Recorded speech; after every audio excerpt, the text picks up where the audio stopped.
Welcome to the Throttle Up Leadership Podcast. Our theme for 2025 is the future of work.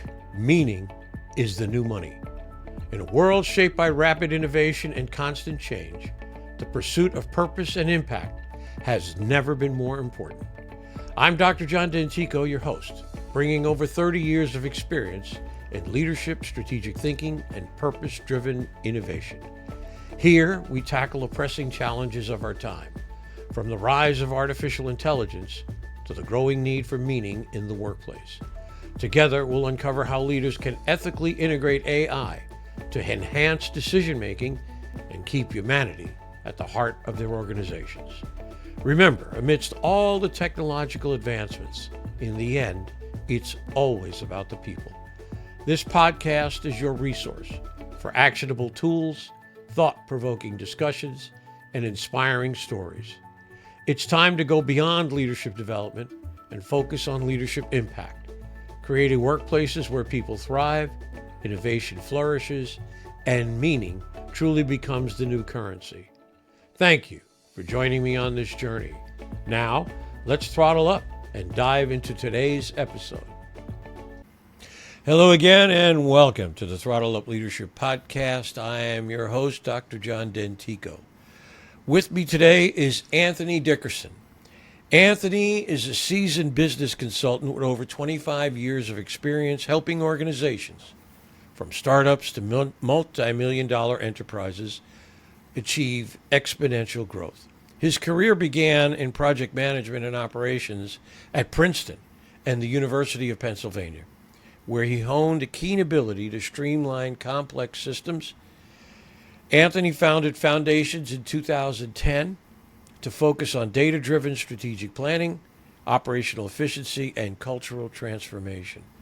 Through his work, Anthony integrates HR, IT, finance, and safety to build resilient infrastructures that can scale.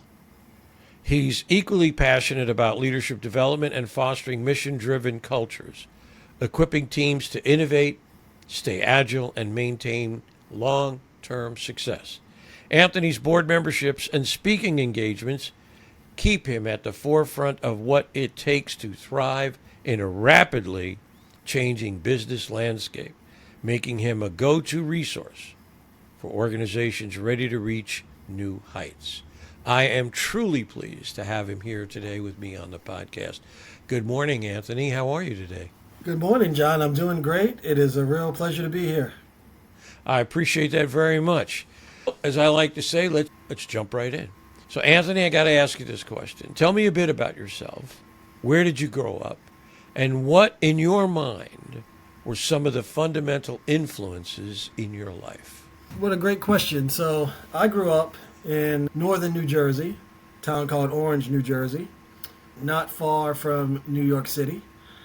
I'd say one of the things that really influenced me, or one of the people who really influenced me, I'm the youngest of three. I have two older sisters, mom and a dad. But I think for many young people, it helps if we have someone outside of our family to also help mentor and groom us. And mine was a man named Hugh Hooper. And Hugh was a serial entrepreneur, multimillionaire, friend of mine. We became friends, and when I was about 12 years old. And he actually, for the next 37 years, we were very good friends until he passed away when I was about 49. So he was a great influence in helping me with business and helping me with life. That's great. Yeah, it's always great to have a guiding light in your life, whoever that might be. I get it. My Uncle Gus was a Navy veteran, and he had a great influence on me. Mm-hmm. So did my dad. My dad was a Navy veteran, and it's one of the reasons why I wanted to become a naval officer, which I did. And I can think back on the times that I spent with them, and I want to do this. I want to go be this guy. I completely understand that. And oh, by the way, I grew up in New York City. As well, one block away from Spanish Harlem in New York. All right. And, as I like to say, that in and of itself was an education. Yes, it is. It's a great education. You're right. It's a great education. Yeah. So let me ask you a couple of things here, Anthony. Your organization, Foundations, that you founded in 2010, does it have a mission statement? And would you mind sharing that with my listeners and viewers? Yeah, John, our mission is to change the way business is done. Most small businesses go out of business pretty rapid. Within a year, within 2, within 5 years, most small businesses are, not only are they not thriving, but they're out of business totally. And what we want to do is, our mission is to help businesses to elevate their operations so that the vision that the CEO, the president, the owner of the company has can be fulfilled. See, what happens, John, is that a leader's vision can only be fulfilled according to the level of competency of their operations. Now, when I say that, most people shake their head and they understand, but it's not something a lot of people have thought about. When I talk to a lot of what I'll call visionary leaders, and I'll ask them, why do you think your sales have stalled the last 3 years? And they'll say, we got to do more marketing. We got to do more sales. And I said, haven't you been doing marketing and sales these last 3 years? And they, oh yeah, we've been doing it, so we just got to do more. And then when I explain, actually, what's your hiring process like, right? Do you have, what's the culture of your organization? Do people even want to be there? I worked with one agency, well, one organization, and this was a large organization. They were doing about $25 million at the time. And it turns out that they had about 6 people on their leadership team, and around 90% of people who quit the organization were under one leader. So that culture, especially under that leader, was very bad. But it wasn't something that the CEO had thought about. So what we do is we come in and we look at things from strategic planning to operations management to the culture of the organization, so that we can help organizations maybe see some things they haven't seen, make those corrections, put systems in place that weren't there, so that now whatever vision that the CEO, the leader of the organization, has can now be fulfilled, because we've got systems in place, we've got the organization going down the right path, and now everyone's on the same page. And it's really, we see remarkable results over and over just based on the systems that we put in place. That's great. That is great. And certainly, if they were taking a hard look at themselves, they might have been able to see that this was a trouble spot with this one individual, for example. Yes. I was like, why is everybody leaving him or her, kind of a thing. Right. Great. And yeah, you need a systems check. You need to, I'm a big believer in strategic thinking. Mm. And I differentiate strategic planning from strategic thinking by saying that strategic planning looks to find answers to questions. Yes. Strategic thinking, make sure you're asking yourself the right questions. Right, right. Because if you're not, you're fixing stuff that doesn't matter. It's not holding the company up. Yes. I'm sure. Yes. So, great. Let me ask you this, Anthony, if I can. I'll move on to the next question. Okay. I have a habit of asking my guests about the definition or perspective of leadership. In other words, how would you describe what leadership means to you? Leadership, and I've thought about this because I've listened to a few of your podcasts, and I knew you'd ask this question. And I've been thinking about this. What is a leader? And there's some who say that people are born leaders, and I think a better definition might be some people are born bossy, and bossiness can get you a certain level of results. But a true leader, someone really is someone who others seek to follow. From my experience, it's been a leader is someone who not only looks out for the good of the organization, but looks out for the good of the people who they serve as well. And when you can mold and shape and help the people who are serving with you to develop to their full potential, then I think that is a leader.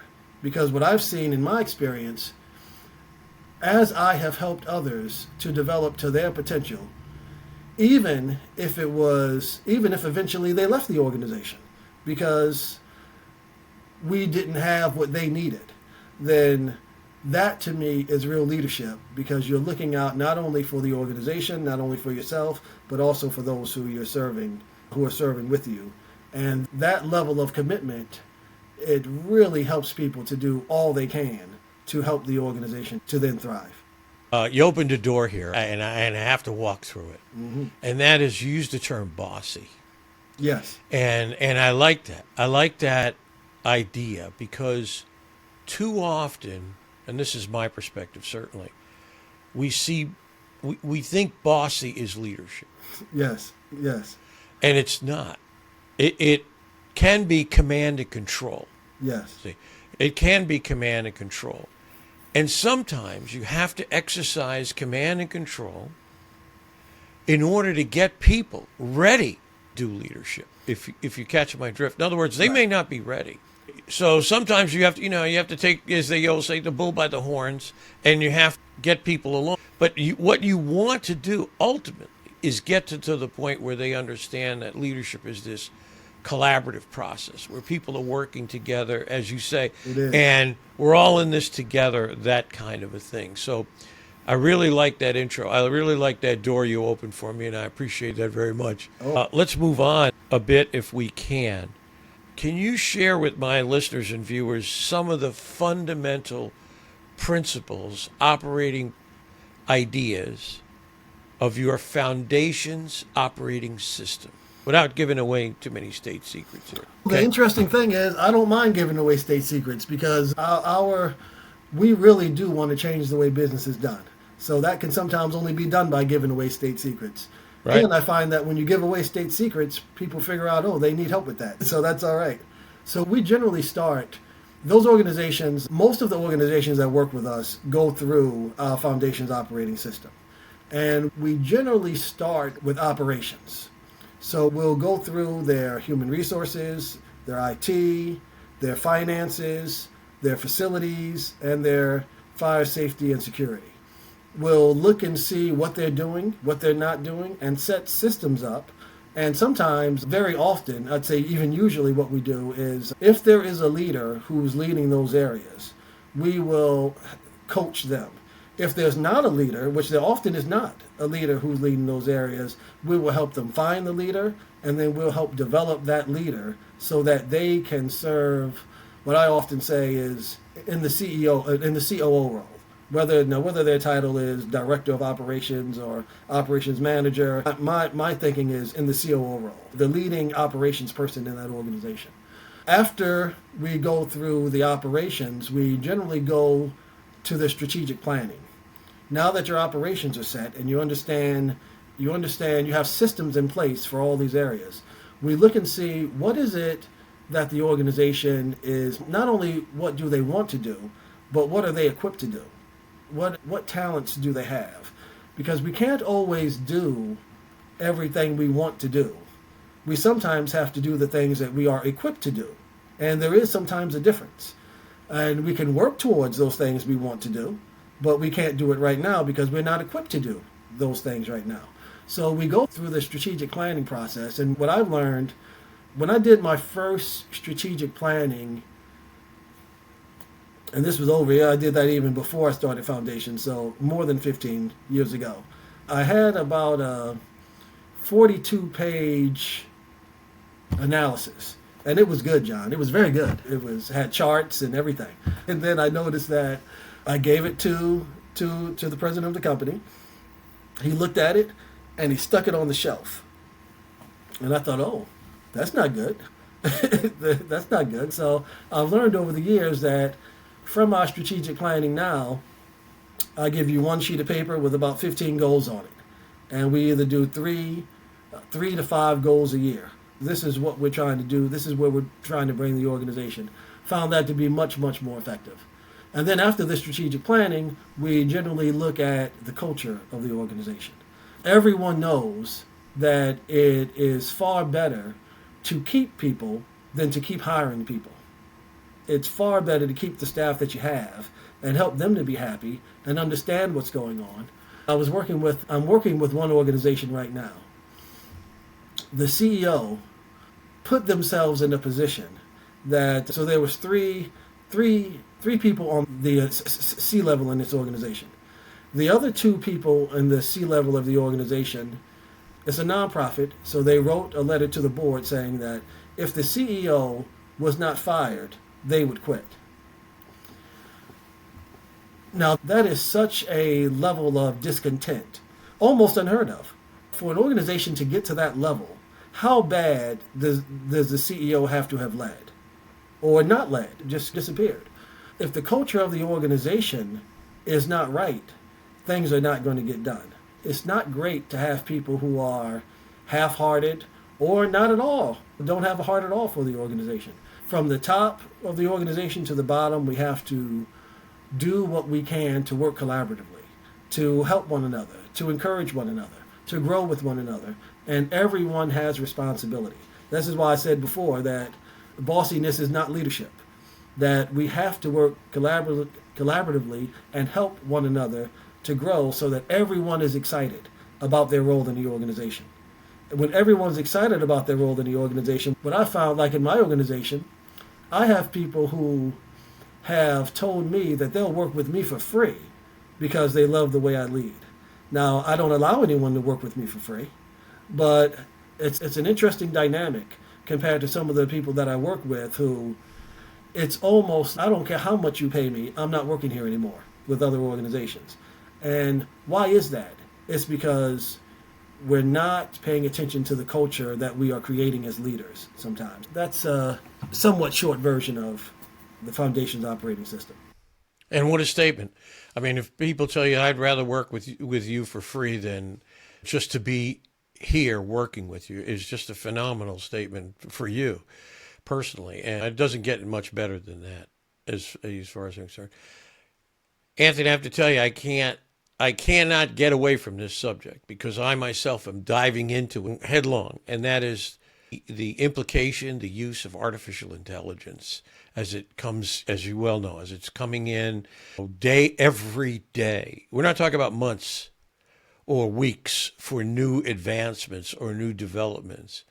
It's happening every day, probably every 6 hours in some respects. So I would like to ask you, how do you see AI playing a role in what you do? How have you, if you have already, how do you, and have, if you haven't, that's okay. But how are you envisioning integrating artificial intelligence into the Foundation's operating system, for example? Well, I am a heavy user of AI. And have been for the past year at least. I tell people that the $20 a month I spend with ChatGPT is by far the best $20 I spend in my business. Nothing's even close. It's a great bargain if you know how to use it well. So we use AI in the work that we do. There are some very specific documents that have to be created as I do consulting, and different ideas come up and different needs come up for clients. I use ChatGPT to help me to create those documents that I may need that are very specific to this organization. What I find AI useful, I don't find AI is trash if you ask it to just create something. It's trash, and you will get trash, and you should get trash because you probably don't know enough of the subject yourself. But if you can create something and ask AI to tweak it towards a certain company, a certain organization, a certain need, then I think the results are phenomenal. We use AI for those purposes. Even I've written several books. I've written about 8 books. And one of the books I've written that really explains the Foundation's operation system is a book called Unstuck and Unstoppable. You can get it on Amazon or anywhere one buys books. But what I want to start doing this year, our main marketing strategy will be going to chambers of commerce and whatnot, those types of business organizations, first around the state of New Jersey and then around the region, Delaware, Maryland, Pennsylvania, New York. And what I want to do is, I didn't want to give away that book. I wanted to give, though, I'm creating another book from that book that is a smaller version of it, one that I could, if I go speak there, I can just give away to the members. I actually am I'm actually right now using AI not to create the book, but to take the book that I have written and to condense it so that I can create a book that I can then give away and help people. Because like I said, what we do, our foundation's operating system, I want people to understand it because it works. So the best thing for me to do, I'll do the presentation, I'll give the book away, and hey, maybe some of them will want us to help them in their organizations. But I find AI to be extremely useful to help me to condense what I've already written. And to be honest with you, if you give AI the right type of instructions, it's parts of it are even better than what I've written, to be honest with you. We're walking in the same sunlight. I got to tell you, I have a ChatGPT, $20 a month. And so far, I've been absolutely blown away by some of the things that I've asked it to do. So I'll tell you what I did. I have the $20 a month subscription. I shut off the switch that says train the rest of ChatGPT with what I'm doing. You can do that when you have the $20 subscription. So in other words, I've created a wall between my stuff and the rest of the world, quote unquote, ChatGPT stuff. All right. What's in ChatGPT? I just thought, for me, I needed to do that. Okay. So I uploaded my book in PDF. I've uploaded several documents that I've written, several presentation PowerPoint slides, and many, I think about 12 or 15 now, I'm going to do more, of the SRT files, subtitle files that come from my podcasts. I actually asked it, can you read the SRT file? Can you separate what I've said from what other people said? Oh, yeah, no problem. I got it. Okay. And so I'll tell you what I'm working on right now. And I would never be able to do this, Anthony, on my own. It would take me years. Okay. So I'm now in the process of preparing to create something called the Throttle Up Leadership Intensive. At least that's the title today. And that will be online learning, probably hosted on Udemy. That's kind of what I'm looking at right now. And in order to do that, I asked ChatGPT, how can you help me? Yeah, no problem. So then I asked it to outline the first set of modules. It knows the requirements for Udemy. And I said, okay, outline the first chapter of my book. And 15 seconds later, I went, whoa. As you well know. Whoa. Okay. So I have a roadmap. Now, I agree with you.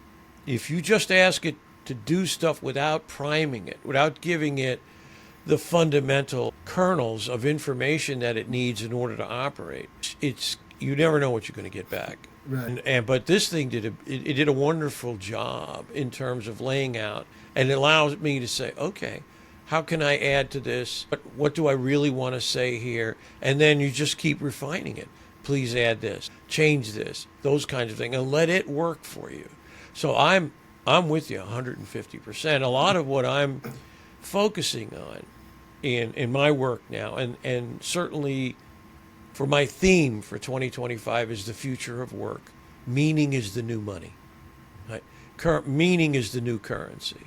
Because with all these technological advancements, we have to stop and ask ourselves, can people still find meaning from the things that they do, from the work that they get?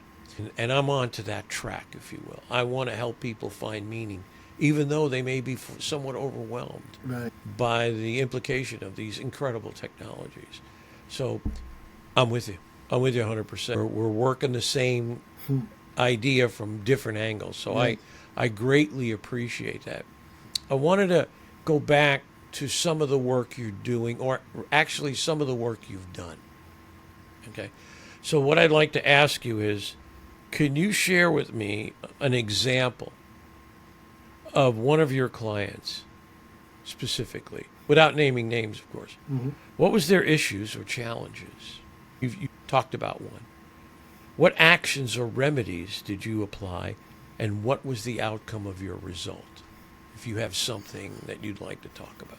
Sure. Because we work with so many different industries, it's very exciting for me. I really love it. And the first thing that came to mind was something that was pretty unusual for us. We had a client I'm still working with this client, but probably back in August or so, I was introduced to this client. And their issue is that they're actually a carpentry / construction firm.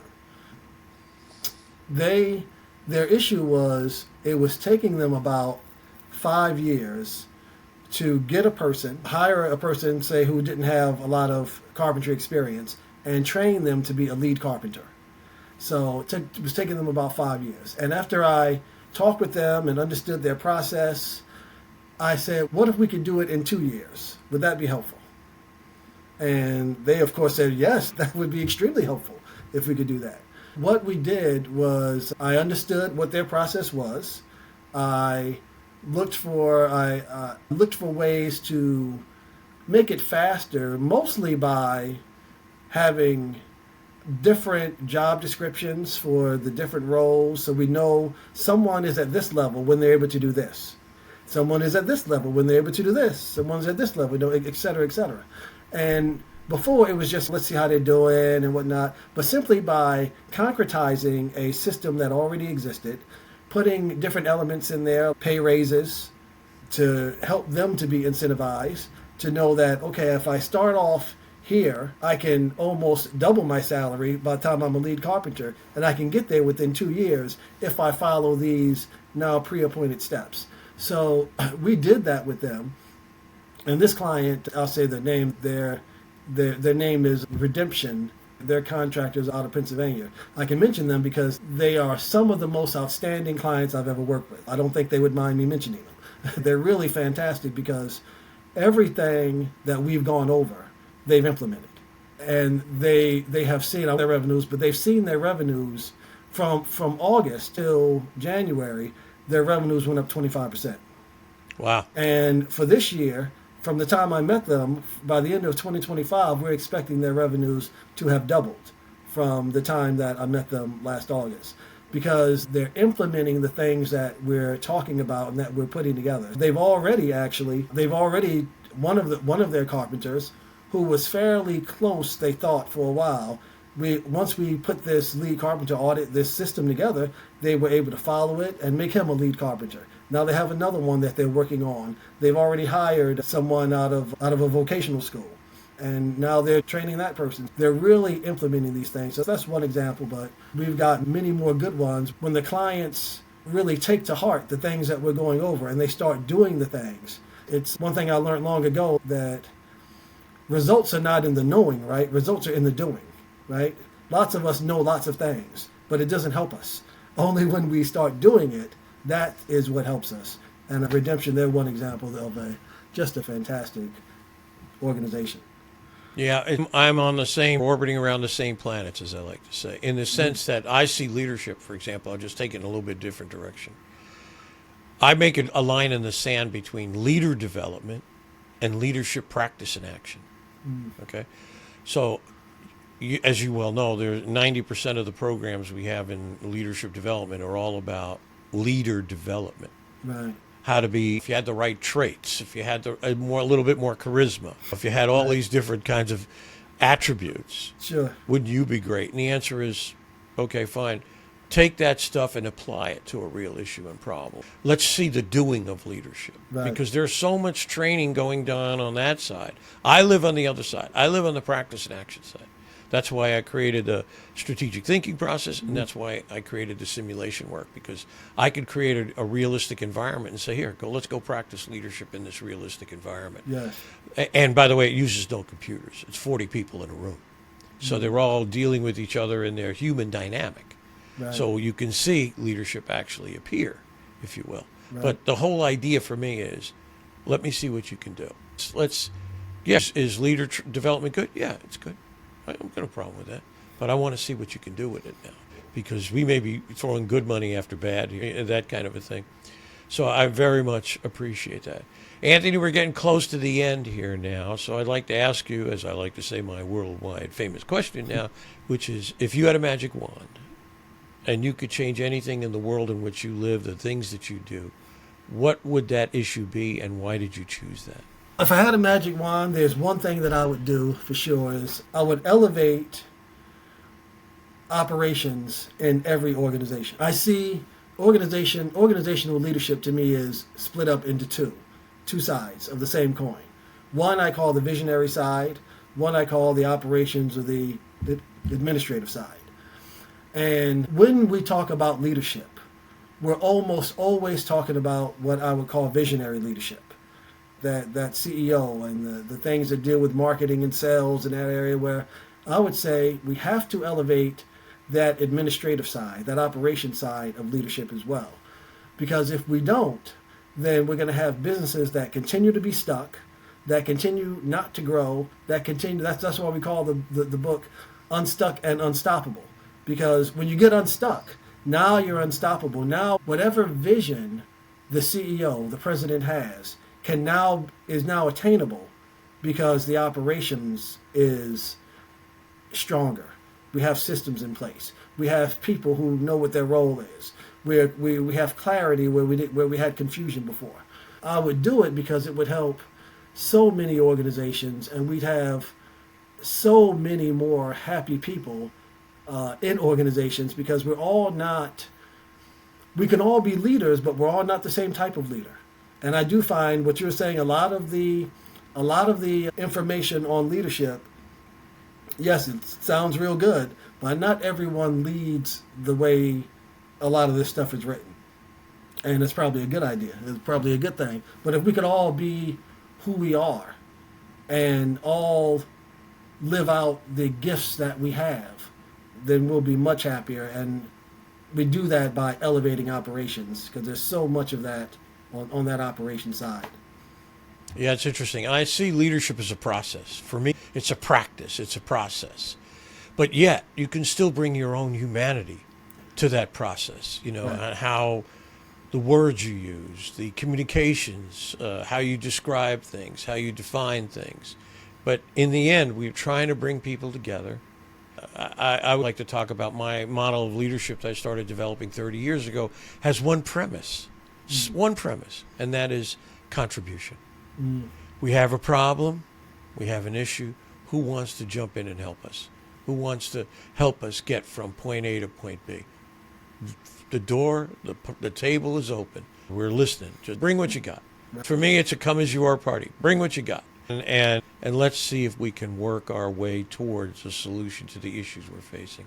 So, Anthony, I can't thank you enough for your time today. I truly appreciate your involvement and your work and your contribution to the Throttle Up Leadership Podcast today. I wish you every success in the future. Thank you so very much for your time. Thank you so much. This has been a real pleasure. Thank you.